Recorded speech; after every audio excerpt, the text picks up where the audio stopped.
Pertumbuhan ekonomi global diproyeksikan sebesar 4,9% pada tahun 2022. Angka tersebut masih akan berpotensi turun akibat varian COVID-19 baru Omikron.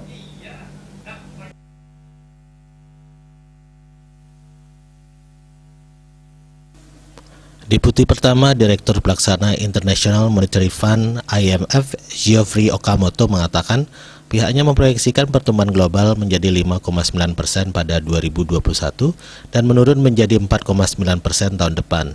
Ia juga memperkirakan masih ada risiko penurunan. Pada Oktober 2021, IMF merilis proyeksi pertumbuhan ekonomi global pada 2021 sebesar 5,9% atau lebih rendah 0,1% dari perkiraan yang diumumkan pada Juli lalu.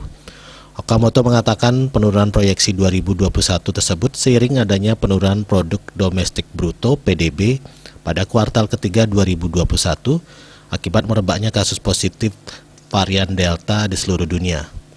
Di sisi lain, ia menuturkan adanya varian baru Omikron sekaligus gangguan rantai pasok kembali menekan kegiatan perekonomian yang mulai pulih pada kuartal keempat 2021 sehingga berimplikasi pada ekonomi tahun depan.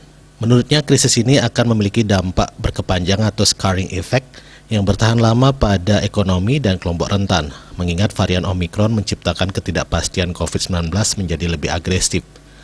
Terlebih lagi, ia mengatakan krisis akan semakin dalam seiring adanya tekanan inflasi yang dapat menyebabkan pengetatan kebijakan moneter secara lebih cepat dari perkiraan di negara maju.